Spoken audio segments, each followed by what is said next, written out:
Amerika Serikat yang terkenal sebagai negara adidaya, ternyata makin ke sini makin banyak yang benci nih. Sebagai negara adidaya, Amerika memang punya pengaruh yang luar biasa besar. Tapi dengan kekuatan yang besar itu, kalau tidak digunakan secara positif ya jadinya memicu sentimen negatif. Nah, di video kali ini, mari kita bahas 9 alasan utama kenapa sih belakangan ini muncul makin banyak sentimen anti-Amerika dari berbagai negara, termasuk juga dari Indonesia. Yang pertama adalah intervensi militer yang terlalu jauh. Salah satu alasan yang paling klasik yang digunakan oleh Amerika ketika mengirim pasukan ke negara lain adalah dengan alasan menegakkan demokrasi.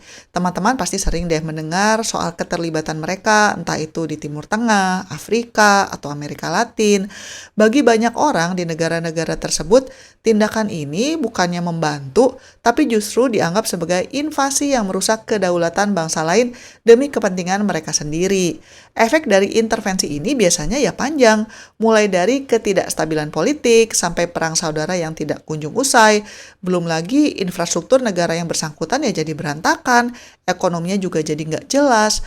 Hal inilah yang membuat banyak warga lokal di negara lain merasa Amerika itu kayak cuma datang untuk membuat kekacauan dan mengambil keuntungan, tapi setelah itu mereka pergi begitu saja dengan meninggalkan luka yang sangat mendalam bagi masyarakat setempat. Buat negara lain yang mungkin tidak terdampak secara langsung, ya kita juga jadi simpati dengan negara lain yang menjadi korban ya. Kemudian alasan yang kedua adalah standar ganda dalam kebijakan luar negeri. Kalian pasti sering melihat bahwa Amerika berkoar-koar soal hak asasi manusia dan kebebasan di satu negara.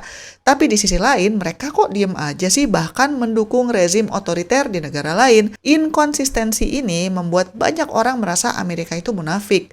Mereka bakal keras banget kalau ada negara musuh yang melanggar aturan, tapi kalau itu dilakukan oleh yang dianggap sekutu, mereka seolah tutup mata. Ketidakadilan dalam bersikap ini adalah salah satu yang membuat kepercayaan dunia internasional menurun. Teman-teman bisa bayangkan betapa kesalnya orang-orang saat melihat aturan hukum internasional cuma ditegakkan kalau menguntungkan Amerika saja, tapi diabaikan kalau menghalangi agenda politik dan ekonomi mereka. Alasan yang ketiga adalah imperialisme budaya yang dominan.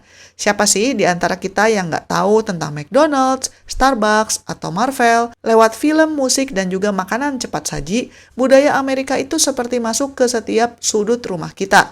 Masalahnya, banyak orang di luar sana yang merasa budaya lokal mereka perlahan-lahan terkikis dan tergantikan oleh gaya hidup Amerika yang sangat konsumtif. Ini bukan hanya soal selera makan atau tontonan, tapi soal hilangnya identitas bangsa.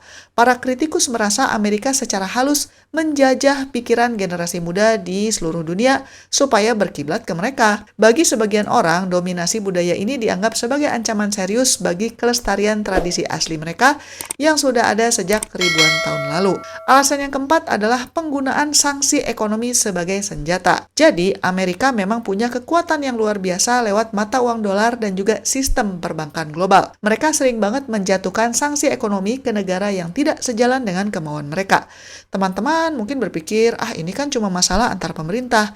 Tapi sebetulnya dampaknya itu sangat dirasakan oleh masyarakat kecil. Misalnya aja harga barang-barang jadi naik terus, kita sulit mendapatkan obat-obatan, atau juga kesulitan bahan pangan karena perdagangan yang diblokir. Sanksi ekonomi ini sering dilihat sebagai bentuk intimidasi modern. Bukannya menyelesaikan konflik lewat dialog, Amerika malah dianggap suka main cekik ekonomi supaya negara lain tunduk. Hal inilah yang membuat banyak warga dunia merasa Amerika terlalu semena-mena dalam menggunakan kekuasaannya untuk menekan siapapun yang berani melawan. Alasan yang kelima adalah arogansi Amerika. Pernah nggak mendengar istilah bahwa Amerika itu merasa bahwa negara mereka adalah yang paling istimewa di muka bumi? Konsep ini tuh sering disebut sebagai America First. Banyak orang di luar Amerika merasa terganggu dengan sikap mereka yang seolah merasa paling benar, paling hebat, dan paling berhak mendikte kehidupan orang lain. Sikap merasa paling suci ini seringkali terlihat sangat arogan di mata warga dunia lainnya. Teman-teman bakal merasa risih kan kalau ada satu orang di tongkrongan yang merasa pendapatnya harus selalu diikuti. Nah, kurang lebih gitulah perasaan banyak negara terhadap Amerika. Mereka merasa nilai-nilai Amerika kenapa ya harus jadi standar global?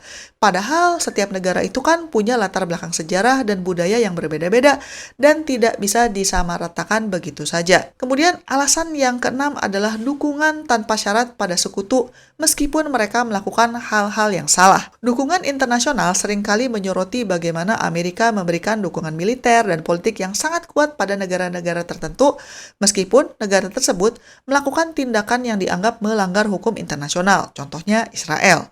Hal ini menciptakan kemarahan besar, terutama di wilayah yang terdampak langsung oleh konflik tersebut. Teman-teman bisa melihat contoh nyatanya dalam konflik berkepanjangan di Timur Tengah. Bagi banyak orang, dukungan tanpa syarat ini menunjukkan bahwa Amerika tidak benar-benar peduli dengan keadilan yang sesungguhnya.